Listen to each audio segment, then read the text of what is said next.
sudah terdengar suara saya? Oke, sebentar. Layarnya belum muncul ya. Wait. Oke, suara sih udah muncul. Suara udah muncul. Oke, aman. Sudah Oh, terdengar ya? aman, Suara aman, saya aman. juga sudah dengar ya? Siap, siap. Oke, sebentar. Saya setting sebentar kameranya. Oke, nggak bisa di mirror ternyata. Jadi nggak apa-apa deh.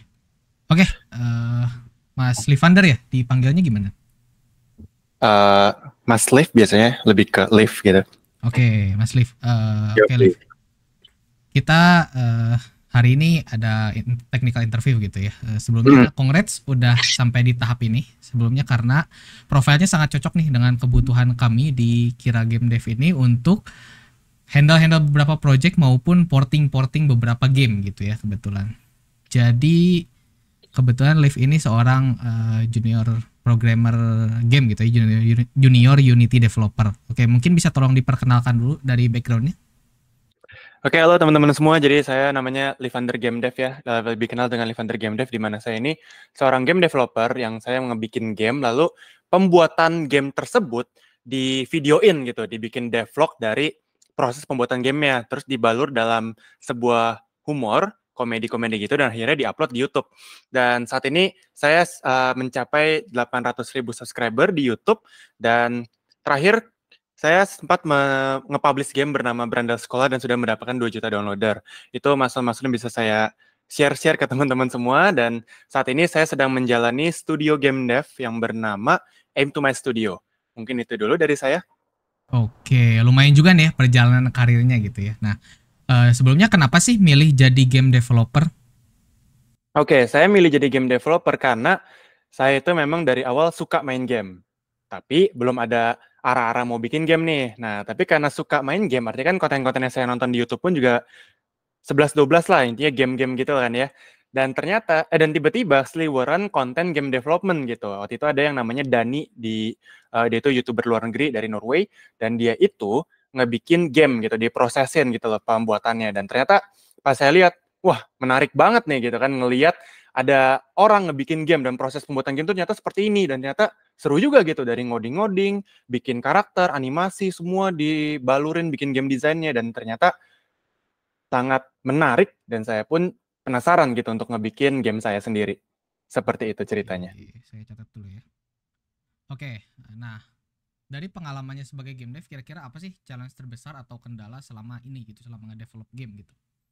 Oke, challenge terbesarnya adalah market demand. Itu yang menurut saya paling besar ya saat ini ya. Dimana kita sebagai pembuat game, nggak bisa cuman ngebikin game yang kita mau aja. Kita punya ide, kita tuangkan dalam bentuk karya kita. Well, itu mungkin bisa-bisa aja kalau kita bikin game sebagai karya. Tapi kan bikin game itu bukan waktu yang cepat gitu loh. Dimana kita sebagai manusia pastinya butuh biaya hidup juga kan, yang artinya kita juga harus bisa sisi bisnisnya juga dari sebuah game development. Nah, untuk bisa memainkan di sisi bisnis itulah yang termasuk salah satu hal yang tersulit ya di game development ini, di mana kita bisa uh, market nih mau game kayak apa, dan kita bisa nge-provide game yang sesuai sama apa yang mereka mau gitu. Karena kalau kita nggak punya skill atau hal yang unik di game kita, orang akan punya pertanyaan seperti ini, kenapa dia harus mainin game kita, padahal ada game-game lain yang lebih menarik untuk dimainkan. Artinya, mereka jadi mainin game lain dong, kalau misalkan nggak ada USP kita nih, unique selling point dari game kita. Nah, kalau kayak gitu, ya kita bisa jalanin bisnisnya seperti apa gitu, kalau misalkan nggak ada USP-nya, orang nggak ada yang beli. Nah, alhasil, jadi agar kita bisa melanjutkan membuat game, bahkan melanjutkan hidup aja udah susah gitu loh, kalau misalnya kita bergantung di game, tapi tidak paham sisi bisnisnya. Jadi, itu salah satu yang tersulitnya sebenarnya ya. Oke, menarik. Tapi kalau dari segi teknikal sendiri, kira-kira mekanik apa sih yang menurut Liv itu paling challenging gitu buat Liv sendiri? Oke, kalau dari saya sendiri, yang paling challenging itu adalah di mainan shader. Di mainan shader programming ya, kalau dari saya sendiri. Karena saya sendiri, jujur sampai sekarang masih jarang-jarang nyentuh bagian shader, tapi sekarang ini di game yang lagi saya kerjakan ini ada mainan shader juga. Dan itu menjadi salah satu yang paling challenging saat ini, karena kalau yang lain-lainnya gitu ya, contoh kayak animasi, mekanik combat, action, apa semua itu kebetulan udah sering dibuat dari dulu. Tapi yang shader ini bisa dibilang baru pertama kali nih kita coba ngulik-ngulik shader programming. Dan karena itulah menjadi alasan juga kenapa saya merasa ini salah satu yang tersulit. Dan juga sesuai datanya juga gitu ya, di Indonesia tuh masih jarang banget game developer yang bisa shader programming gitu. Mostly game programmer biasanya. Masih Oke, jarang sih. oke, Itu dia. oke. Menarik, menarik. Oke, saya catat dulu ya. Menarik ini lumayan. Oke, karena kita hari ini di technical interview ya, jadi mungkin ada beberapa pertanyaan yang lumayan teknikal dan mungkin kita akan sedikit praktek mungkin ya nanti sebentar gitu. Oke, Oke. hal yang sedikit teknikal itu ada pertanyaan pertamanya, kira-kira apa sih perbedaan antara update, fix update, dan juga late update? Terus kita kapan harus menggunakan masing-masing itu? Oke, jadi bedanya mungkin sebelumnya jelasin dikit dulu ya update, fix update, dan late itu apa. Mereka adalah suatu method yang bisa memanggil kode per frame gitu. Itu dari bawaan dari Unity yang dimana istilahnya mono behavior. Jadi apa bedanya dari ketiga itu? Pertama dari update. Dia itu bakal manggil kode sekali per frame gitu. Kalau fix update sebenarnya mirip-mirip juga, tapi kita bisa atur berapa kali dipanggil per frame. Jadi kita bisa ngatur gitu di settingan preference-nya di Unity. Nah, jadi itu bedanya kalau kita pakai fix update. Bisa kita atur lagi. Bukan berarti harus sekali per frame gitu, enggak. Tapi bisa kita atur.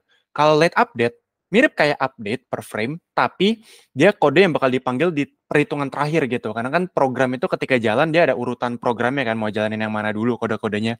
Nah, late update itu dijalankan terakhir, makanya dia dinamain late, telat gitu, jadi belakangan. Kapan pakainya? Uh, untuk update itu ya kita pakai ketika kita mau ada logic yang memang harus per frame itu harus dipanggil terus kodenya, mungkin buat perhitungan kalkulasi waktu atau buat mendeteksi input dari player, itu kan harus dicek per frame tuh si player yang input atau enggak gitu-gitu ya. Buat rotasi, gerakan karakter. Nah, tapi kalau fix update itu lebih kalau gerakan itu pakai fisik gitu. Jadi kalau pakai fisik, istilah di Unity itu ada istilah rigid body gitu ya, gerakan fisik yang ada hukum fisikanya, gravitasi, bouncy gitu-gitu, itu taruhnya di fix update, karena kalau enggak bisa jadi kayak jittery gitu loh Betul. modelnya kalau kita pakai di update. Dan late update yaitu ketika kita mau pastikan kode ini dijalankan ketika semua kalkulasi kode yang lain yang itu udah dijalankan dulu di update. Jadi kayak kode yang harus tunggu hasil output dari yang lain lah gitu. Jadi itu belakangan. Biar enggak terkena race condition istilahnya biasanya. Seperti itu. Oke, bagus banget nih. Berarti pemahaman soal Unity-nya lumayan in-depth nih ya, Liv ini. Nah, kemudian berikutnya ada kira-kira apa sih yang disebut dengan raycast itu? Terus gimana cara kerjanya dan digunakannya ketika kapan gitu? Oke, raycast itu simpelnya laser ya, laser. Jadi dia itu biasa digunakan untuk mendeteksi sesuatu. Kayak contoh nih, kita dari muka kita nih ya, muka kita nembak laser ke depan. Di depan saya ini ada monitor gitu ya, depan saya ada monitor.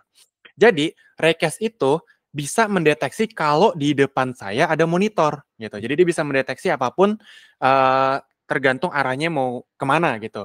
Jadi di raycast itu kita bisa menentukan satu, dia mau pangkalnya di mana, mau mulai dari mana. Kayak tadi saya bisa bilang raycast mau ditembakkan dari muka saya, ya udah. Jadi kita bisa taruh mulainya dari muka. Terus kedua, arahnya mau kemana, kita lurusin. Berarti dari muka saya lurus gitu ya. Ketiga, dia juga bisa ngatur jarak lasernya mau sejauh apa gitu. Jadi kalau lasernya jauh, terus di ujungnya, ketika laser tersebut nyentuh sesuatu, dia bisa langsung mendeteksi. Dia kasih tahu ke kita dari kodenya nih. Woi, lasernya nyentuh monitor nih gitu. Nah, dengan informasi itu bisa kita lakukan suatu codingan. Contoh, kalau kita lasernya nyentuh monitor, kita mau ngapain? Mau bikin monitornya nyala kek, mau bikin monitornya mati kek.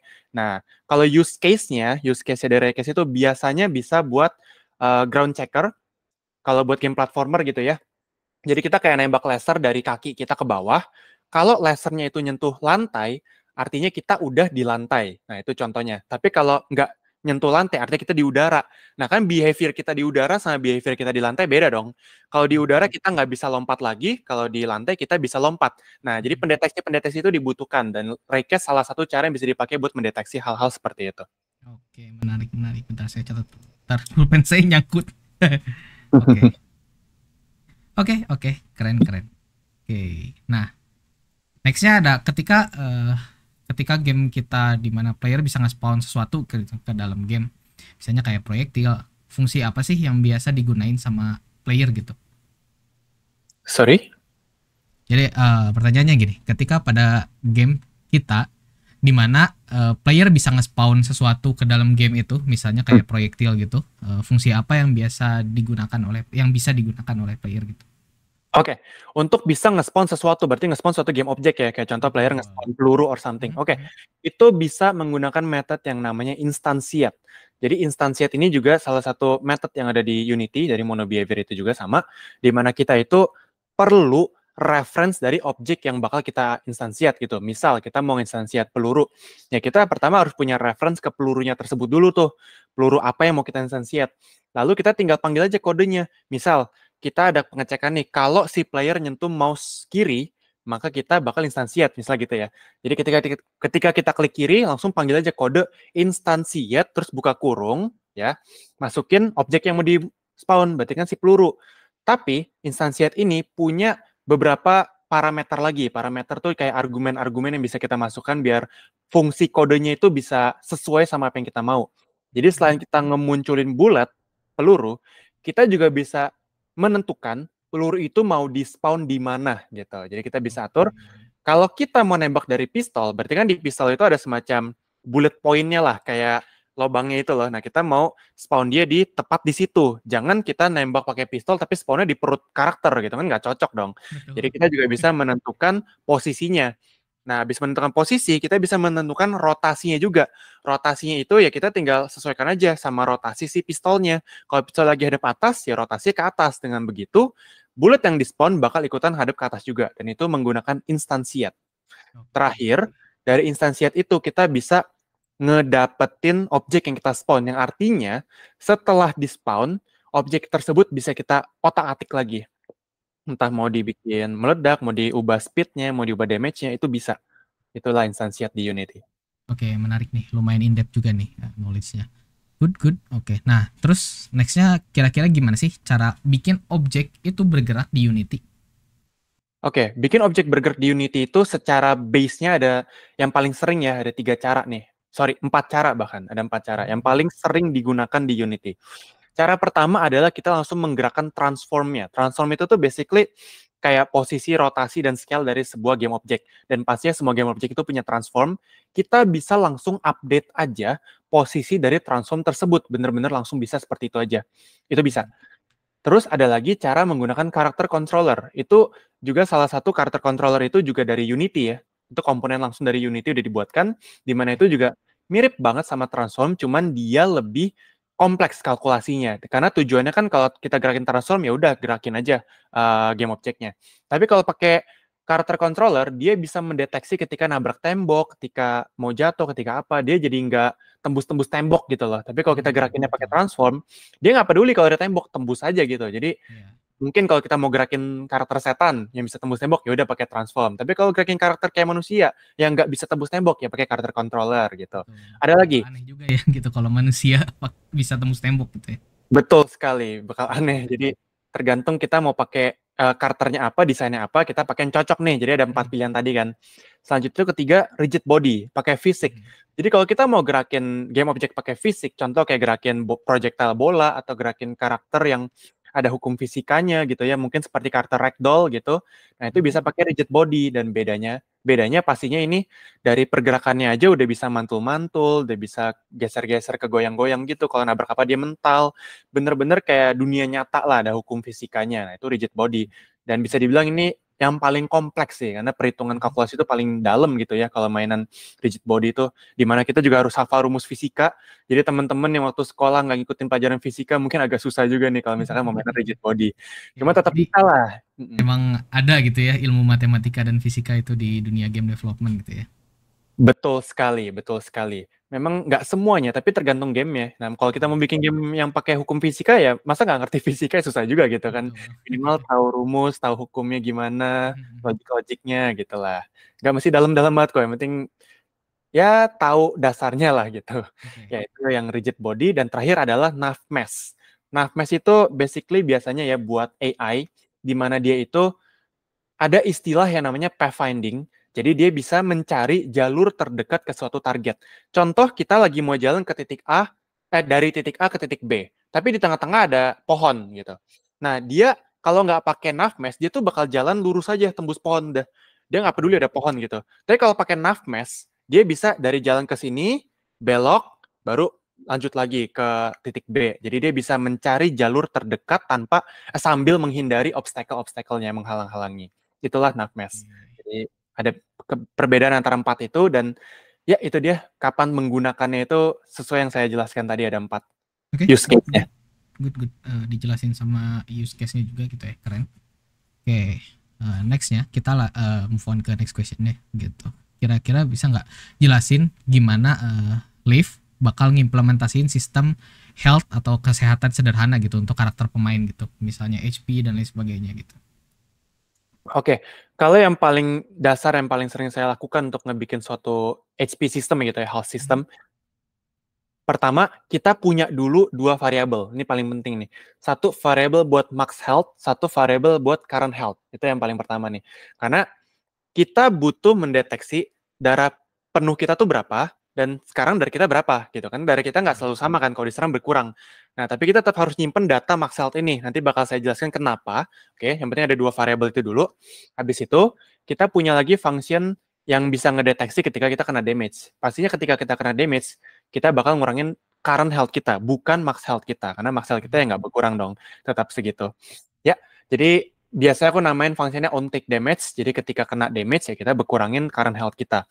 Nah, itu kan baru dari variable backend ya. Mungkin satu lagi, ketika kita berkurang current health, kita ada pengecekan lagi nih. Pokoknya tiap kita berkurang, kita cek darah kita udah lebih kecil dari 0 belum gitu. Kita cek nih, misal dari 100 berkurang 50. Jadi 50 dong. Nah, 100 kurang 50 kan 50. 50 lebih kecil dari 0 enggak? Kalau enggak, ya udah. Tapi sekarang kena serang lagi nih, 60 damage. Sekarang darah kita sisa minus 10. Minus 10 lebih rendah dari 0 enggak? Iya. Nah, kalau iya lebih rendah dari 0, if statement itu terpenuhi, kita panggil function on that. Yang artinya ini untuk logic atau kode yang akan kita jalankan ketika player kita mati gitu. Bukan apapun yang pokoknya punya darah ya ketika mati. Dan di kode itu either kita mau kasih boolean is dead gitu biar ada pengecekan kalau dia tuh udah mati, ngeplay suara mati gitu, habis itu ngeplay animasi mati, hilangin semua logic behavior, kayak misalkan AI awalnya berantem tapi kalau udah mati dia udah nggak bisa berantem lagi kan. Nah, itu dimatiin semua logic AI berantemnya gitu, dan itu ada di function on that yang bakal kita panggil ketika kita kena serang dan darah kita mencapai 0. Lalu itu kan semua masih di back end ya. Satu lagi yang sebenarnya penting banget juga itu health bar. Itu juga penting banget. Di mana health bar itu udah mainan canvas. Canvasnya itu kita bisa menggunakan antara 2 komponen, antara slider atau image.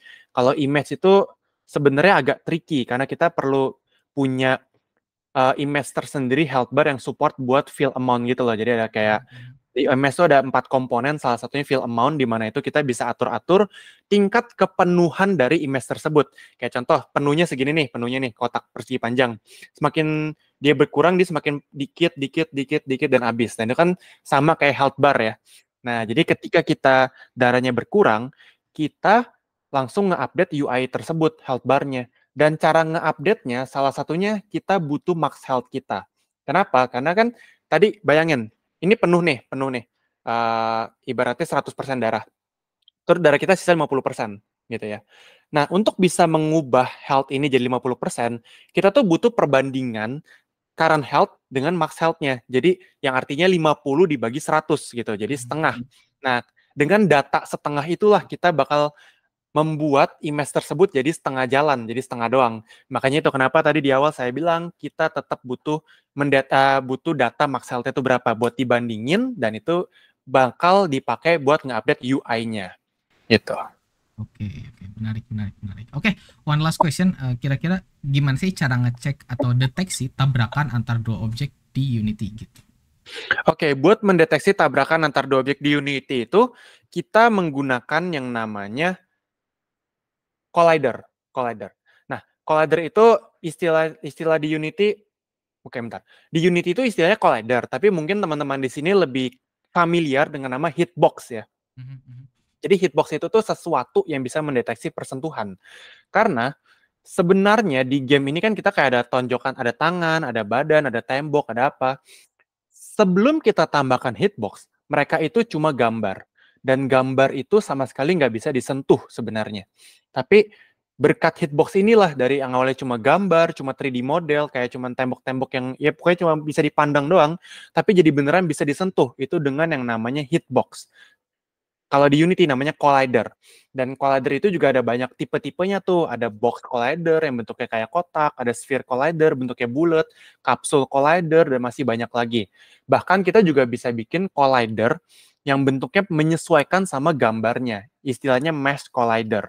Atau kalau di 2D namanya polygon collider. Jadi beda nih, 2D sama 3D nih di Unity nih. 3D itu pakai mesh collider, 2D itu pakai polygon collider. Karena mesh itu kan buat 3D ya, mesh istilahnya itu. Nah, jadi beda-beda seperti itu dan tinggal kita setupin collidernya sesuai sama bentuknya. Lalu dengan adanya dua objek yang memiliki collider, maka mereka bisa bersentuhan. Tapi satu lagi, agar bisa mendeteksi persentuhan, ini juga penting banget, nggak boleh kelewat, minimal salah satunya ada rigid body.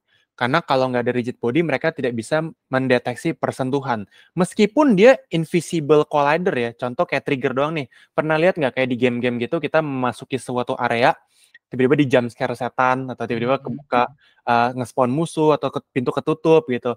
Tanpa kita kayak nggak nyentuh apa-apa, padahal cuma ngelewatin ruangan aja gitu, kayak jalan, di visualnya nggak ada apa-apa lah, tapi tiba-tiba terjadi sesuatu. Nah, itu sebenarnya ada invisible collider yang dicentang trigger gitu. Jadi udah dia invisible tapi dicentang trigger. Nah, bedanya trigger sama non trigger, trigger itu tuh dia bisa mendeteksi collider, mendeteksi collision, tapi nggak ada persentuhan secara fisik gitu. Jadi dia kayak tahu nih playernya udah nyentuh nih, tapi nggak akan menghalangi pergerakan player sama sekali karena dia itu hanya sebuah trigger gitu. Dan ya minimal harus ada rigid body di salah satu yang bersentuhan itu minimal. Itu Oke, dia. keren keren keren. Jawabannya sangat mewakili dari semua pertanyaannya gitu. Mungkin kita masuk ke satu sesi lagi ya. Kita bakal sedikit praktek mungkin ya dari Liv. Oke ya. Oke. Oke, sekarang kita dikit aja prakteknya. Silahkan di share screen gimana caranya Liv setup project, terus bikin simple 3D object yang bisa gerak kiri kanan gitu, sambil dijelasin gitu prosesnya. Oke, oke, oke, oke, oke. Ya, pastinya dari pertama itu ya kita harus punya Unity Hub dulu dong, install Unity-nya dulu, setup account, setup license, cuma license itu ya free kok. Nah, terus kita juga bisa create project dan kita pakai version yang kita mau nih. Nah, di sini saya biasa pakai version yang 2022.3.5 F1 dan di sini bisa pilih renderingnya. Tapi untuk awal-awal kita pakai yang core aja yang biasa gitu. Namain projectnya dan namain taruh juga lokasi di mana, lalu tinggal di-create deh. Dan setelah di-create bakal jadi suatu project itu kebuka. Nah, ini contohnya ya. Ini suatu project yang biasa aku pakai buat eksperimen-eksperimen. Dan kalau kita mau, selanjutnya kan tadi mau munculin objek ya, 3D objek ya. Nah, kita sebenarnya bisa langsung di hierarki ini nih. Ini tuh basically semua game objek yang ada di dalam game. Di sini kan ada kamera, ada lighting, ada audio, ada apa semua. Dan kalau kita mau bikin objek, kita tinggal klik kanan, create 3D, masukin kapsul misalnya. Nah, jadi kapsul inilah yang bakal jadi player kita gitu. Nah, ini nih udah ada nih. Ini player kita. Terus ini mungkin yang ini aku matiin dulu aja biar nggak nabrak-nabrak sama codingan-codingan yang lainnya. Dimatiin dulu. Oke. Kita bikin cube ground baru aja. Jadi ini aku mau bikin ground. Terus di sini ada yang namanya transform tuh yang tadi tuh ada posisi, rotasi, scale. Kita bisa gedein dulu biar si karakter kita ini nggak jatuh. Terus kita ganti warna dulu aja biar dia beda lah. Nah ini ya, dia jadi beda. Jadi kita kelihatan nih mana ground, mana player. Oke, ini kita namain player. Dan di sini ya seperti yang tadi juga saya sudah jelaskan, di sini ada transform, semuanya pasti ada transform, ada mesh-nya, ini karena 3D dia ada mesh kapsul bentuknya, ada mesh render nih buat materialnya, atau bisa dibilang buat warnanya, lalu ada collider, nah hijau-hijau inilah yang bikin dia tuh bisa bersentuhan sama suatu objek gitu.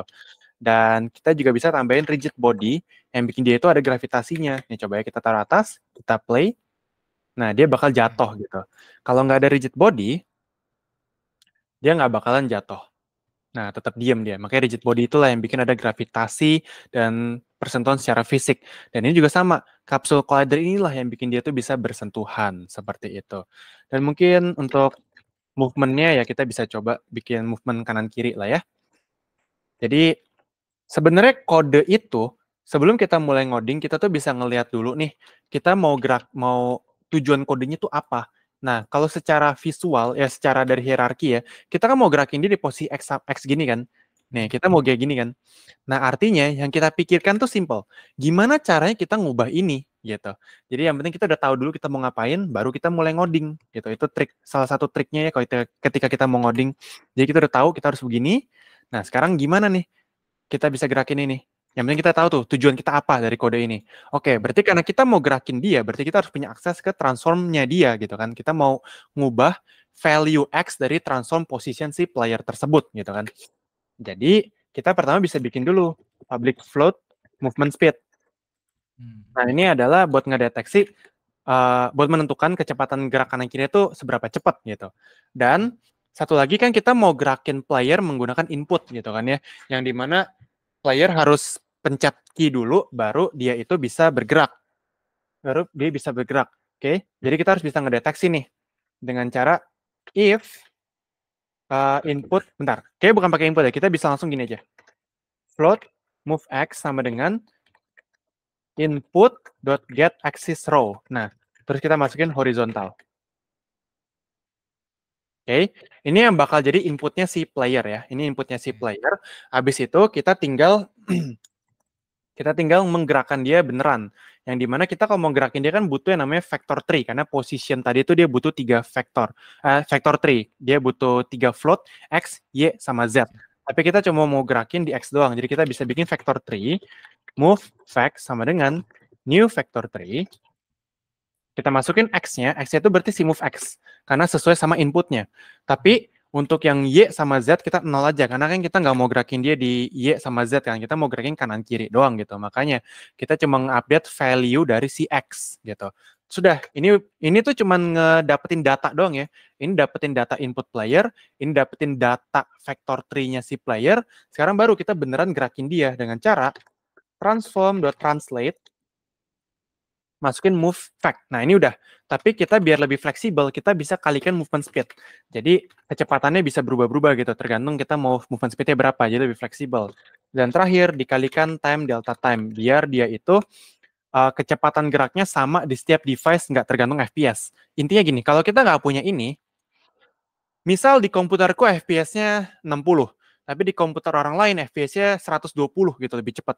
Nah, itu kecepatannya bisa beda tuh kalau kita nggak pakai ini. Makanya kita harus pakai ini biar kecepatannya sama.